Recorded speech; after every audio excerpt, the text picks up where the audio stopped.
Welcome back to the channel and welcome back to Stratstone. The last time we were here, I was collecting the F12 TDF, but today, while it's Ferrari themed, is not about the TDF and it's not about the identical Miami Blue GT3 over my shoulder here, which despite there being a Porsche dealership directly opposite, is actually for sale from Ferrari Stratstone. So if you want an identical GT3 to mine, nip down here. Anyway, today we are driving the GTC4Lusso. Now if you're wondering why I'm driving this car again, I actually have only ever driven the Lusso T, the V8 version. I drove that at its launch in Italy last year, was blown away by it, but the thing that appeals to me the most is, of course, the V12. Appealing because it's basically an F12 engine with 4 seats that you can use every day with 4-wheel drive and a wonderful twin-clutch gearbox. So, why this is kind of, I guess, an appropriate time to start exploring cars like this is that the ownership of the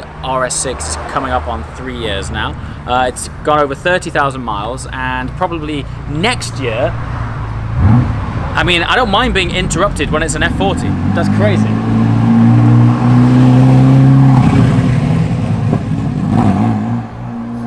I love this place. So next year, I'm probably planning on swapping the RS6 for something. Now, I'm aware there's a new RS6 coming soon, so I'll probably wait to see that. But the next car that is definitely on my radar is the V12 Lusso. Let's hop in and check it out. Ultimately, while it's going to be all about the drive, the main thing for me that appeals to me about this car the most is, of course, this moment. That noise is attached to 4 seats.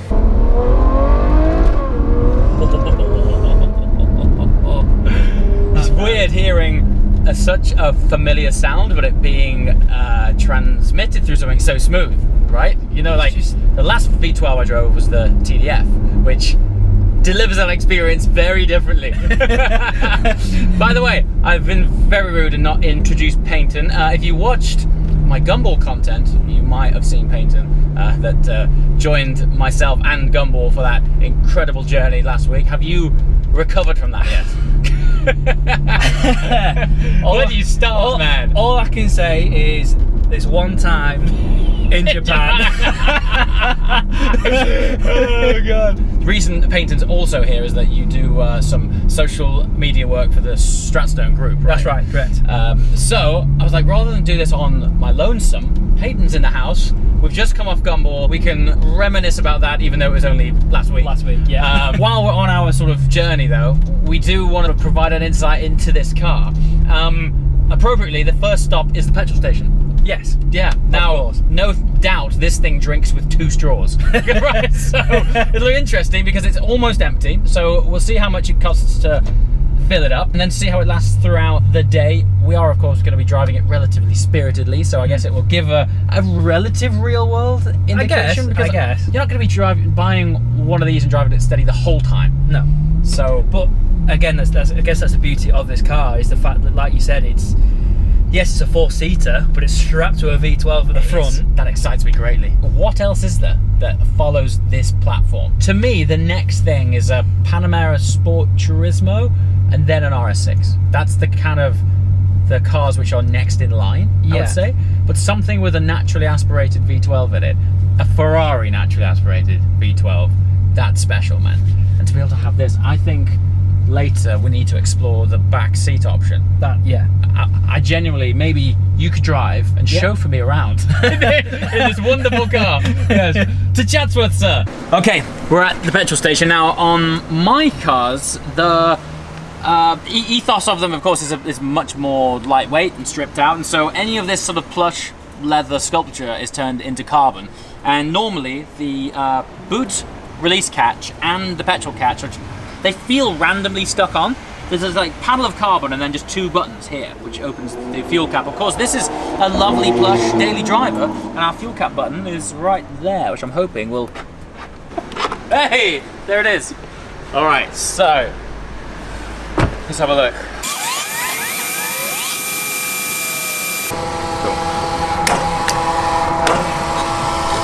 Mildly depressing. I'm gonna go ahead and say that we're in somewhat of an affluent area at a Shell, putting in V-Power. So the average price might be skewed a little bit, but to witness these figures disproportionately are upsetting. We've filled up with 81 litres of fuel, and it's costing us £115. I think that's the most ridiculous I've seen it in quite a while, and I've done some road trips recently and filled up some thirsty cars.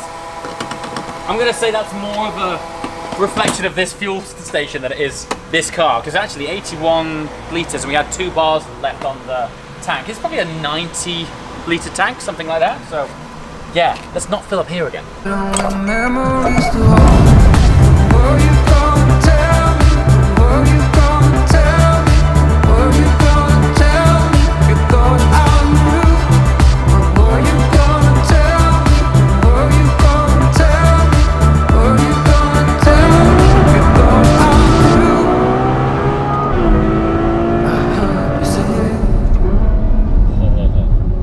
So ultimately, while this is a more practical format Ferrari, we do now conveniently find ourselves on some tight, twisty driving roads.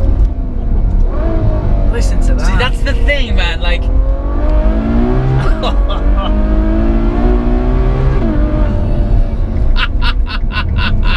can I just say again? Yeah, this is a family car. This is a family car. It's got wonderful torque. So it's 681 brake horsepower, which for something with 4 seats I think is quite just insane. Tasty. That, and it's over 500 pounds-feet of torque, and it just feels effortless. What I'm still finding interesting is how it sounds so familiar, but I've never felt a Ferrari drivetrain so smooth. We are really hauling, and yet the way that it is delivering the experience is pretty smooth, whilst absorbing. I mean, this road sucks. This road, yeah. This road's terrible. It's compliant. It's super compliant. I mean, I've always thought of the 812 and the F12 as like serious cross-continental cruisers. This thing, man, with your mates as well. Well, that brings us back to the conversation we had before. This would be a perfect Gumball car. Wouldn't it just? It really would, actually. It's funny, when I always see people that do Gumball for their first year, you can tell because they're in the most hardcore, least practical super or hypercar. Yeah. And then gradually, year after year, they're like, they might add some more seats.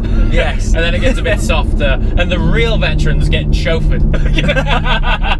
Okay, not quite. But it has been known that people have had, like phantom support cars, where if they just want to chill, they can swap drives.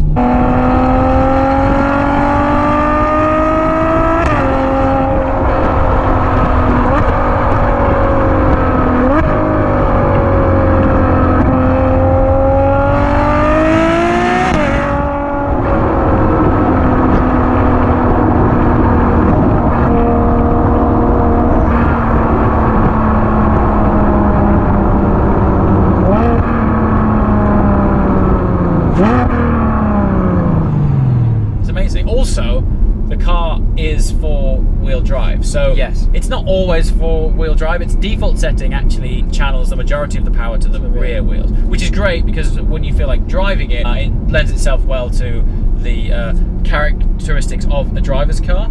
But when it detects any slip, or if you're in the wet or snow or just a loose surface, the trickery that is going on underneath here, the front wheels have their own gearbox. It's crazy, man. So while this car is absurdly expensive, you are actually paying for quite a lot of tech that you actually don't see.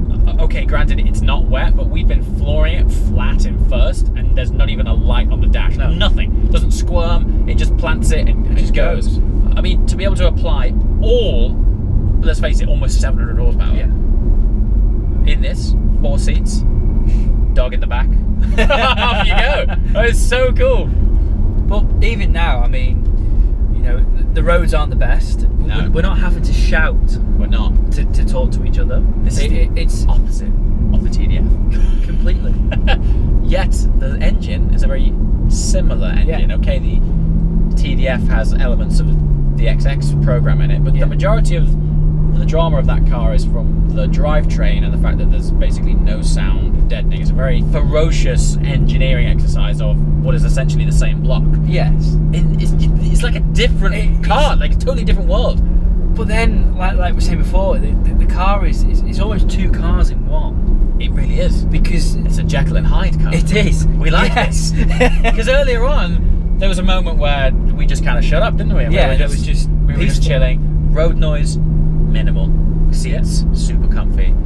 And then you like flick it in to sport mode, drop it down a few cogs, And then the all valves open up, And all hell breaks all loose. hell breaks loose. It's so cool. It's just crazy. I love this thing. The roof, as ridiculously expensive as it is, it's a feature in any car that I've seen that transforms the feeling of it more than the amount of light that it lets through and cascades in this interior. Think about if this was all black now, it would feel a lot more closed in. Yeah. But with this, like, you feel like I could reach up and touch the sky. It's amazing. Right, let's go hunt down some cake. I'm starving. You and both. So I remember when I first started this channel, I would come out here because these roads are fantastic. So we're talking 2.5 years ago, and I think the scaffolding hasn't long come down, and they were basically doing a renovation on the fascia of it. Yeah, and it turns out that they were applying real gold leaf to the window surrounds. So when you drive down here and it looks like a golden shimmer, it's because it literally is a golden shimmer. Look at it, it's crazy. What an incredible building. Trying to find a parking space here, it will be interesting. What is quite cool though is normally when I'm parking a Ferrari, I'm normally like super cautious as to where I'm parking it. Now don't get me wrong, obviously we don't want the car damaged, but there's something about this that just lends itself to more real world scenarios, like this space right here. All right, behold a practical Ferrari. Do you know what, I say that this thing really comes into its own when you drop the seats. The reason I'm saying that is I'm absolutely shocked by the practicality of the 812. I say practicality. The boot space in the 812, the boot space in the F12 is ridiculous.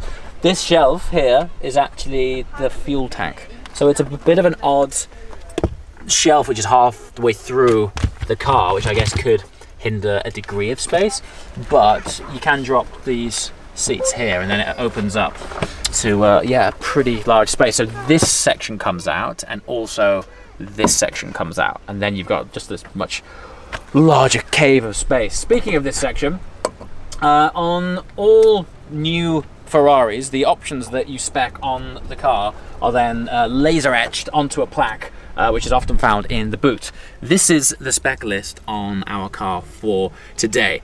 What this is basically saying is lots of options.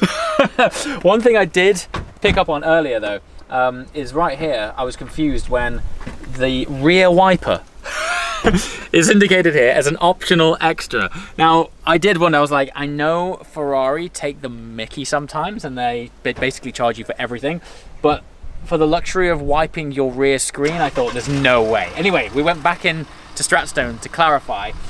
Turns out that it's a no-cost optional extra. So if you live in an environment where, I don't know, the back of your car isn't getting dirty that often, or it's not raining, you can opt to have no rear wiper. I guess if you really want an aesthetically cleaner rear boot lid, then I guess it might look better without it. I don't know, but like I said, this is the kind of thing you're gonna be driving every day and it will get dirty. So if I was you, I would opt for the wiper.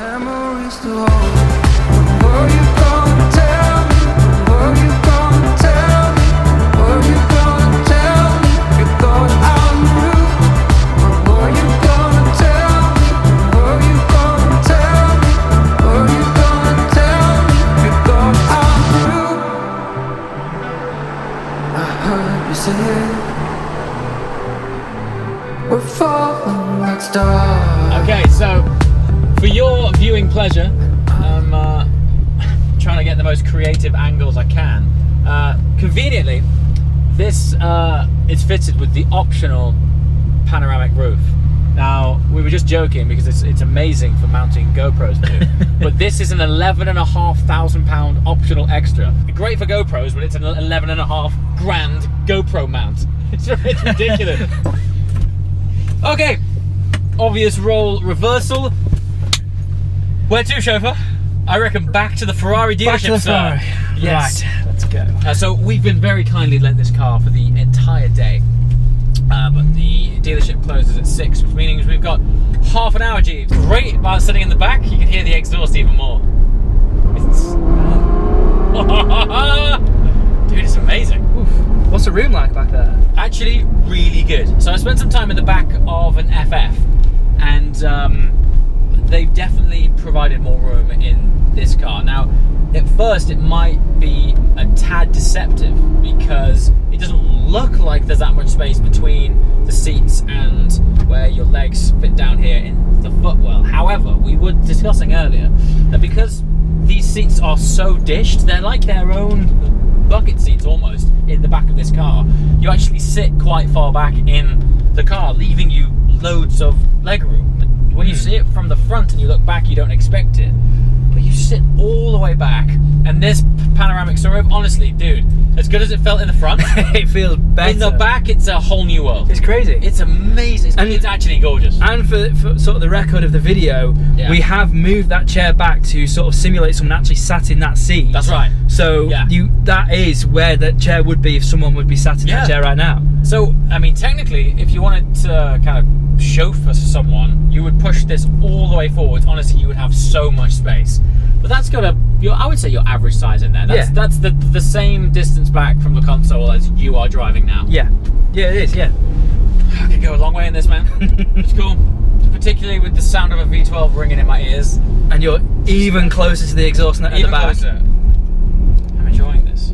So, in the front of this car, where the passenger sits, on the dashboard is the optional passenger display screen. We've kind of concluded that, yes, it's a gimmick, but it's a very, very cool one. And I think without exception, this makes the passenger side experience the most interactive in any car Definitely. that I can think of. And I guess why Ferrari have done that is because yes, it is a driver's car, and yes, it's a driver, but it's a four-seater, so they know they're going to have Exactly. people in it. So I guess it's keeping everyone entertained. happy. Yeah. Well, normally, if you think about it, every other Ferrari is pretty much centered around the driver. Yeah. Almost without exception. Exactly. They did develop this a little bit in the F12 when they introduced the passenger side display, but the first generation of that, like what is in the TDF, is very basic. But on this, it's like a full color screen, and not only does it display, but the passenger can interact with it as well. So you can be DJ if you want to. You can really annoy the driver by changing tracks and things like that. So the funny thing about it is, we were saying that it is literally 6 inches away from the primary screen. So, Which is a big screen. which is a big is. screen that the passenger can interact with just as easily. Which is why we're saying that this passenger side display screen is totally unnecessary, but in terms of also a sense of occasion for the passenger, it's unlike any other car. Oh. Sounds so good. I can't believe this thing's got 4 seats. So yeah, I was going to say, did we tell you this is a family car? By the way, yeah, if we haven't said that 12 times, it's a family car.